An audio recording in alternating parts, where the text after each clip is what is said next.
"We're doubling the rent, but only for you," my mother said, like it was just a budgeting update. My brother, who paid nothing, got to stay. I was the one who made that empty apartment livable, furnished it, stocked it, kept it running. But now I was being priced out of the very place I built. I didn't argue, didn't cry. I just set down my fork, and 3 days later, the apartment they thought they owned looked exactly like it did the day they bought it empty. At 28, I was finally starting to feel like my life wasn't just a checklist I was barely keeping up with. After working full-time at a marketing agency for a few years, nothing fancy but stable, I was ready to get my own place. For too long, I'd been in a cramped apartment in a sketchy neighborhood with 2 roommates who couldn't clean a dish to save their lives. I'd saved for months, imagining peace and quiet, space that was mine. Then came the call from my mom, Bonnie. "Honey," she said, always gentle when she was leading up to something, "your dad and I just bought a new apartment downtown." "Oh," I said, caught off guard. "Congrats, I guess." "It's just sitting there right now," she added quickly. "And since you've been looking for a new place, why not move in?" I paused. "Seriously, it's close to your office, right?" 10-minute walk, she pressed. "We trust you to take care of it." That line, "We trust you," always hit me right in the chest. I was the eldest, the planner, the one who didn't drop out of college or bail on rent. That was my younger brother Dylan's legacy. Dylan was 5 years younger and had a list of almosts longer than a CVS receipt. Almost finished a course, almost launched a clothing brand, almost got a full-time job. He still floated in and out of our parents' home like it had a revolving door. Meanwhile, I was over here budgeting groceries and filing taxes on time. So, yeah, I said yes. The apartment was empty, but it had bones. Great ones. High ceilings, huge windows, a kitchen I could actually cook in. No furniture, no microwave, not even blinds, but to me it was a blank canvas. And I got to work. First came the essentials: mattress, bed frame, a desk for WFH days. Then a cozy couch, a dining table I could host friends at. I added rugs, art plants, some real, some fake. Every purchase came from my pocket, every detail done with care. The kitchen was fully stocked. The bathroom had matching towels. I even put up floating shelves and hung blackout curtains for those brutal sunrise mornings. Every time my parents visited, they'd look around with surprised admiration. "This looks like a real home now," Mom said one day. My dad, Graham, even chuckled. "You've got the touch, kiddo." And I felt proud. For once, I wasn't just the reliable one.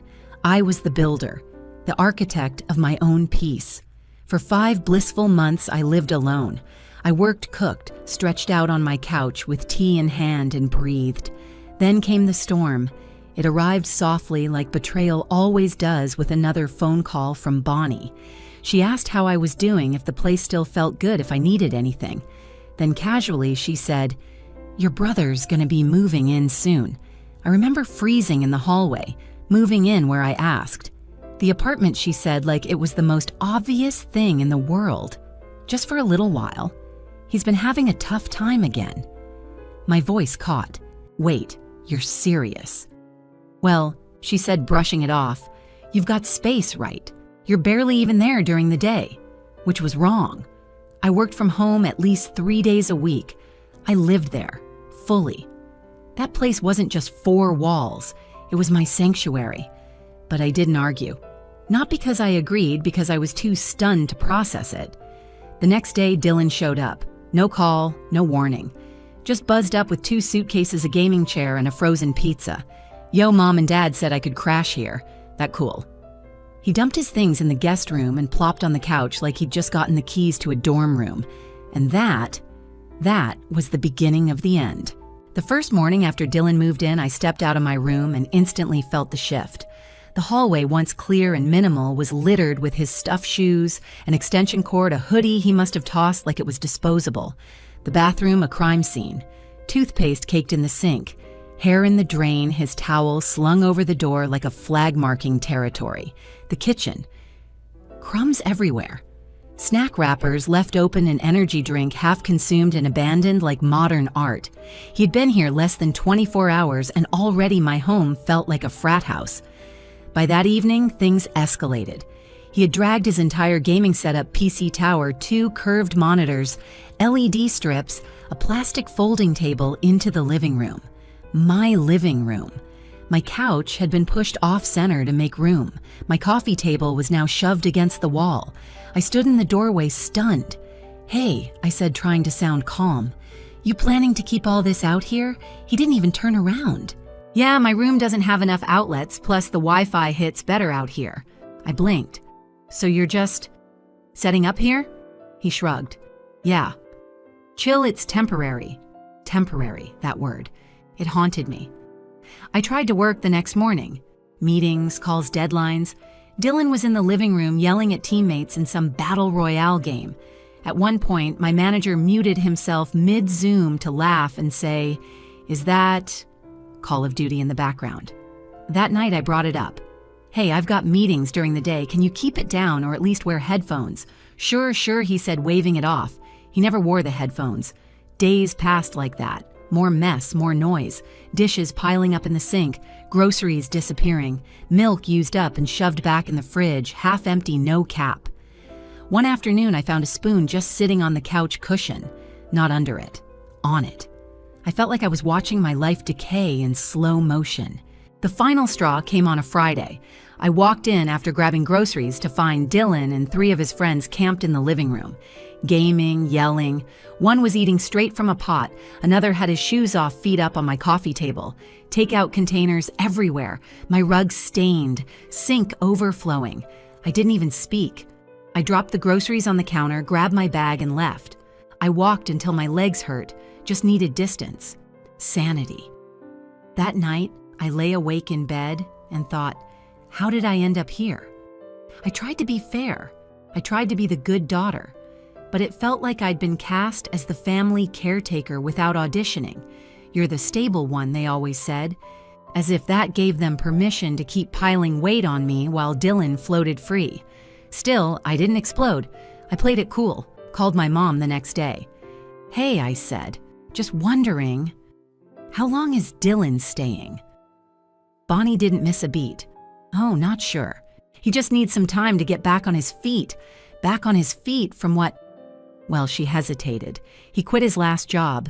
Retail's not really for him, so he quit and moved in with me. "And you didn't think I deserved a heads up?" "We thought you'd understand." She said, soft as ever, "You're so grounded, so capable. You've always been the one we can count on." There it was again. That sentence. What used to feel like trust now felt like a trap. Later that week, I sat Dylan down. "Look, this isn't just a crash pad. This is my home. I need you to help out, clean up, pitch in for groceries, maybe even rent if you're staying." He blinked at me like I was asking for blood. "I mean, I don't have a job right now," he said.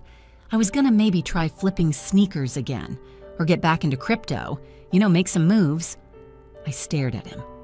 Crypto. Again. This man brought a beanbag chair and 3 pairs of shoes into my apartment, didn't ask to move in, and now wanted to day trade on my couch. So I tested something. The next time I paid bills, I casually said, "Hey, rent's due Friday. You good for your half?" He didn't even look up from his game. "Oh. Yeah, I don't pay rent." I paused. "What?" "Yeah, Mom and Dad said I could stay here. They didn't mention anything about rent. Of course they didn't." I walked straight to my room, sat on the edge of my bed, and just stared at the floor. I felt like a houseguest in my own life, like I'd been evicted emotionally while still being handed the check. The next morning, I called Bonnie again. "Dylan says he doesn't pay rent." "Well, no," she said. "We didn't want to burden him. He's had a rough go, and I haven't. I asked. I pay for everything. I maintain the apartment. I stocked it, furnished it, made it livable. And now I have to sponsor Dylan's downtown vacation too." She sighed. "You're doing well financially. You can handle it." I didn't yell. I didn't cry. I just stopped responding. From that day forward, I tracked everything.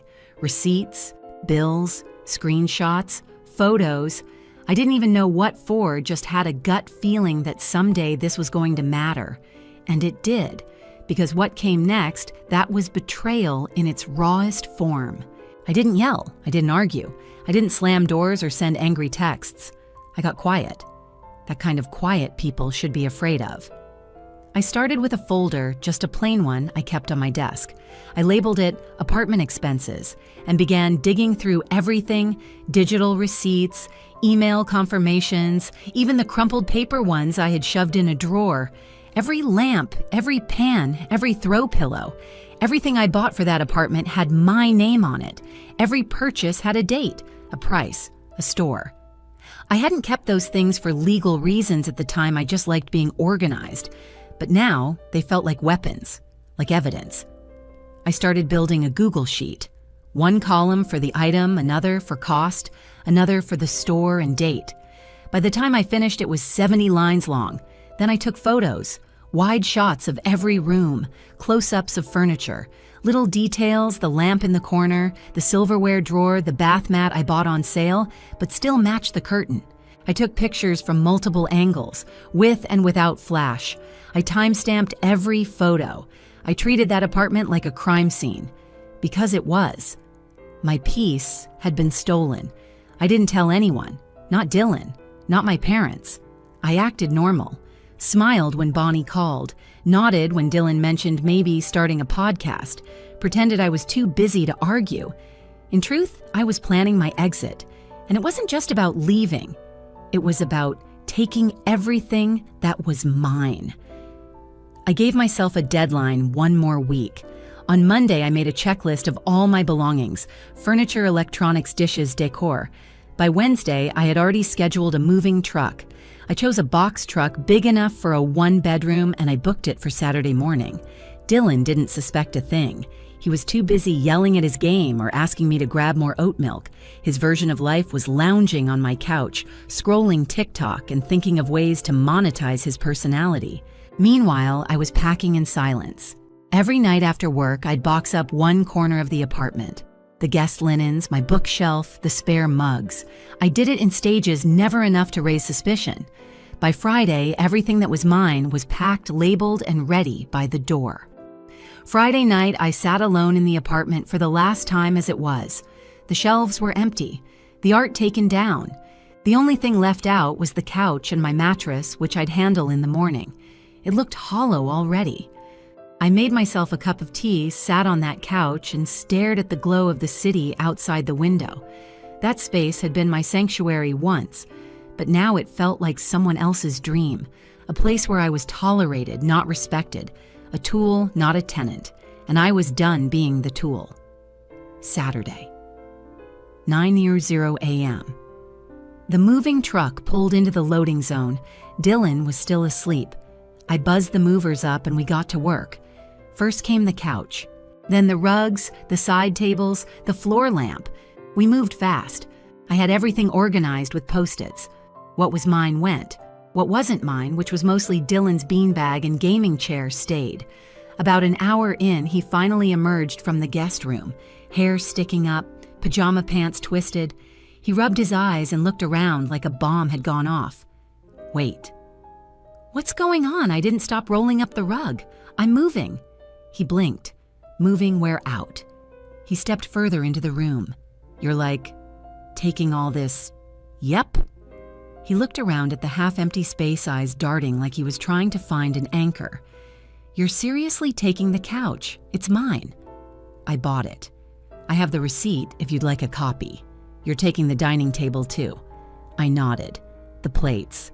The coffee machine. I turned toward him. What did you bring here, Dylan? A gaming chair and frozen pizza. That's it. He looked genuinely lost. Then finally the panic settled in. I'm calling Mom. Go ahead. I kept moving, packing the last of the bins, loading the TV into its box, bagging up the bath towels. My phone started buzzing 2 minutes later. Bonnie. I didn't answer. Then Graham. Then Bonnie again. Then came the texts. Lewis. What's happening? You can't take everything. This isn't right. You're being dramatic. I ignored them all. At noon, the truck was loaded. I stood in the doorway one last time, looking at the hollow apartment I had once filled with warmth. Now it looked like a showroom after a clearance sale. Empty walls, scuffed floors where the rug used to be. Dylan stood in the middle of it, all arms folded. You're screwing me over, he said. I stared at him dead calm. then pay rent, buy furniture, grow up, and I left. 1 hour later, after dropping everything in storage, my phone buzzed again. This time it was an email from a law firm. My parents were suing me. $14,000 for damaged property theft of furnishings and compromising the unit's functionality. They were serious. They didn't just betray me, they declared war, and they had no idea I'd already won. The email had that signature lawyer tone, formal, polite, threatening. It said I had unlawfully removed essential property, had compromised the apartment's intended function, and owed $14,000 in damages. I read it 3 times. Then I laughed, not because it was funny, but because it was insane. My parents, my own family, were suing me for taking what was mine. So I did the only thing I could. I forwarded everything to my lawyer, Hannah. She'd helped a friend of mine through a rough divorce. Smart, calm, a little scary in the best way. I called her that afternoon, explained everything. She didn't even blink. Send me the receipts, the photos, and the text, she said. We'll file a counterclaim for court costs and damages. And just like that, I had backup. Meanwhile, my phone didn't stop buzzing. Bonnie left me 5 voicemails in a row, her voice cracking, half pleading, half scolding. Lewis, how could you do this? This is not how family works. You've left your brother with nothing. Then came Graham, more direct, more controlled. You're overreacting. This isn't a legal matter, it's a family one. You're costing us money we don't have. You need to call off your lawyer. And Dylan. He sent a paragraph-long text that started with bro, seriously, and ended with, you nuked the family over some furniture. I didn't reply, because this wasn't about a couch. It was about how I had been treated for years. I was always the fallback, the safe one, the daughter they leaned on when things fell apart. They praised my stability while quietly loading me with the emotional and financial baggage no one else would carry. I had stayed silent for years, cleaned up Dylan's messes, bit my tongue during family dinners when he got away with everything, but not anymore. Now I was defending myself with documents, photos, bank statements, timestamps, and a lawyer who knew exactly what to do. Hannah built our response within days.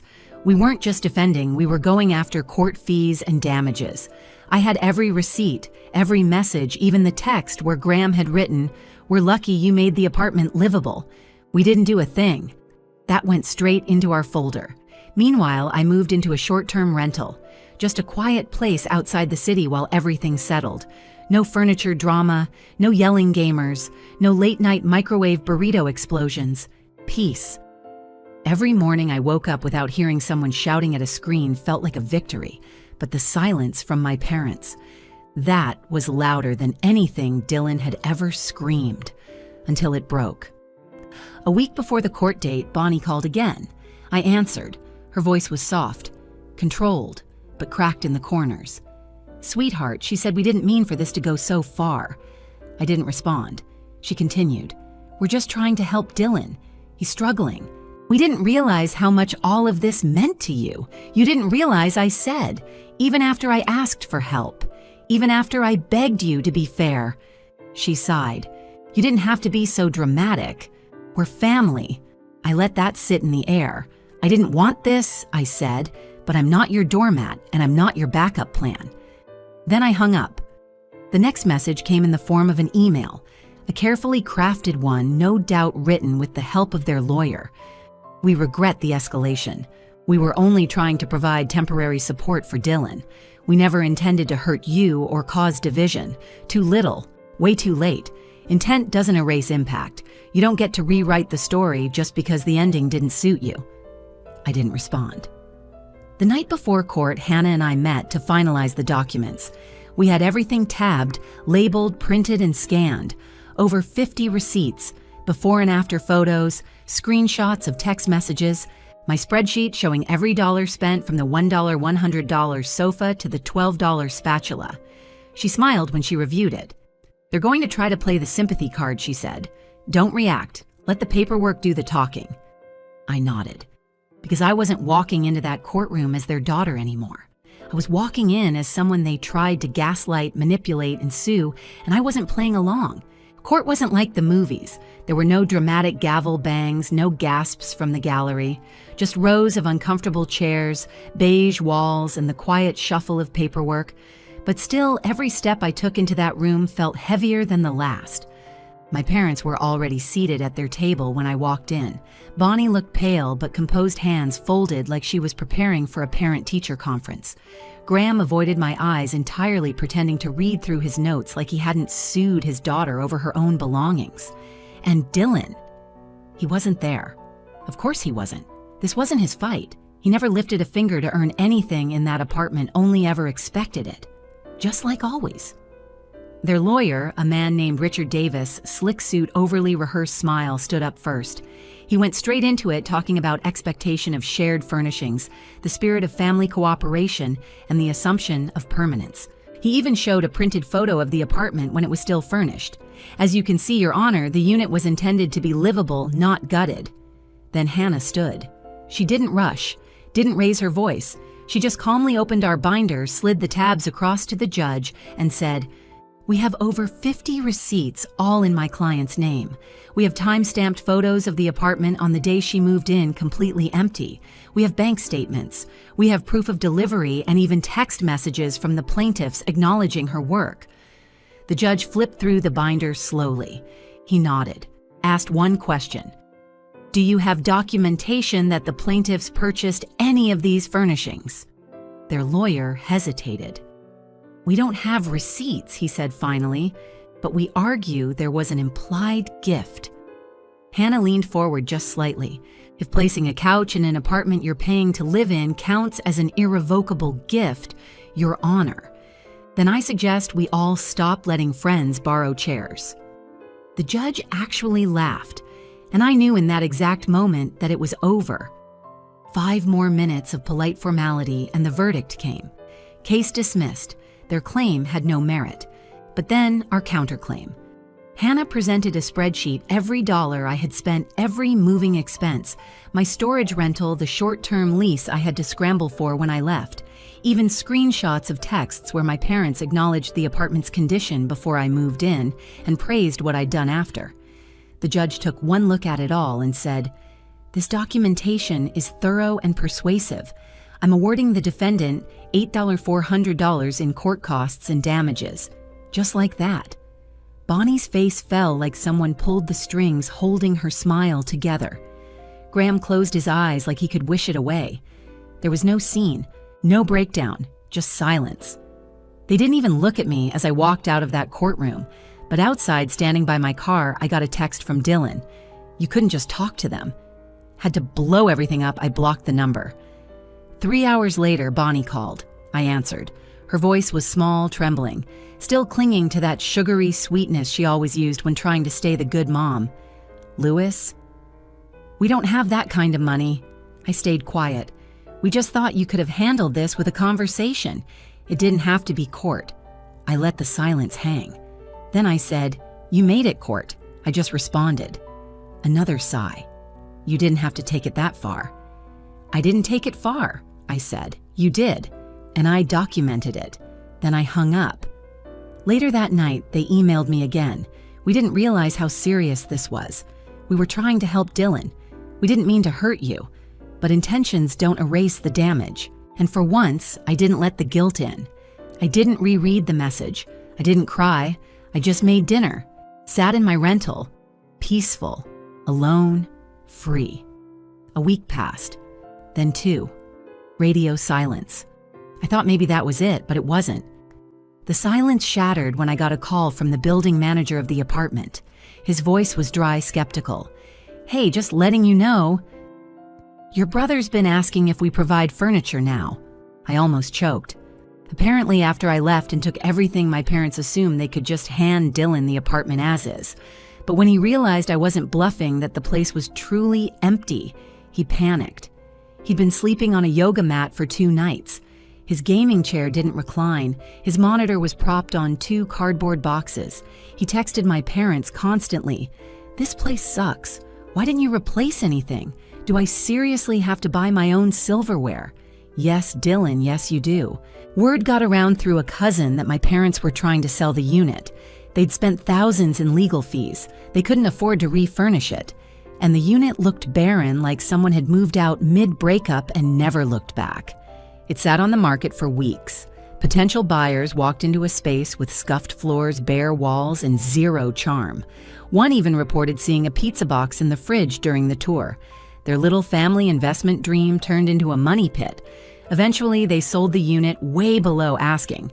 After closing costs, taxes, and the money they had to pay me, they barely walked away with anything. Definitely not the big win they expected. As for Dylan, he moved back in with them, and that resentment. Oh, it festered. He blamed me for everything, for ruining his chance at stability, for making things harder for everyone, for not just leaving the furniture. A few weeks after the sale, he texted me from a new number. "You could have just been chill. You made it worse for all of us. They're struggling now, and it's your fault." I didn't reply, because deep down, he knew exactly what he did, and I knew exactly what I had protected. Me.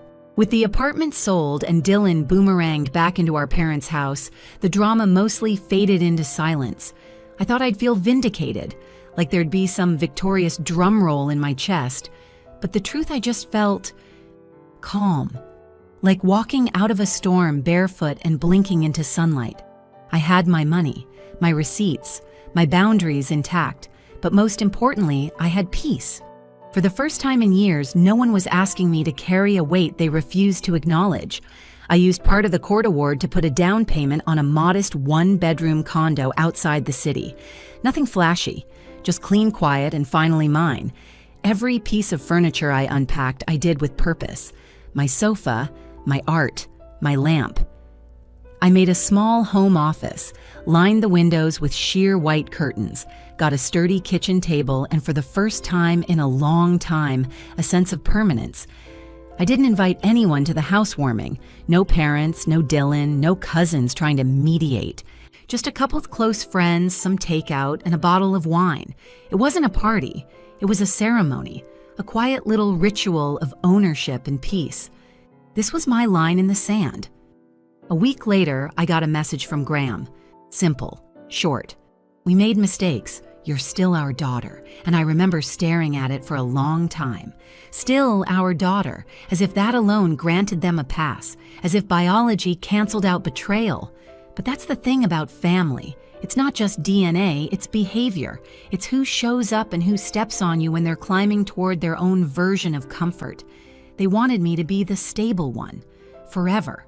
The one who handled it. The one who made things easy, quiet, cheap. They gambled on me staying passive, staying helpful, staying loyal even when loyalty became a prison. And they lost. What I took from that apartment wasn't furniture. It was proof. Proof that I mattered. That I wasn't a side character in someone else's drama. I wasn't Dylan's babysitter or my parents' discount tenant or the silent facilitator of other people's comfort. I was and am my own damn person. They tried to treat me like a resource, and I reminded them I'm a person with limits. And the best part, I didn't scream. I didn't fight, I didn't lose my cool, I just documented everything, stood my ground, and let the truth do the heavy lifting. Let them sit in their silence. Let Dylan learn what rent costs. Let the echo of an empty apartment remind them of the daughter they pushed out, then tried to punish for leaving. Now I work in my own space. I brew my own coffee in the morning without having to ask. Did someone finish the creamer and leave the carton? I walk barefoot across clean floors that no one else wrecks. I sleep, deeply, peacefully. Because no one is yelling at a video game past midnight 3 feet from my bed. And when people ask me why I'm so careful with my boundaries, now I tell them. Because the last time I ignored the red flags, I ended up sued by my own parents over a toaster and a couch. Have you ever been made to feel like your stability was a license for others to take advantage of you? Drop your story in the comments. And if you're walking away from your own version of Dylan or Bonnie or Graham, don't apologize. Just document, draw your line, and walk out.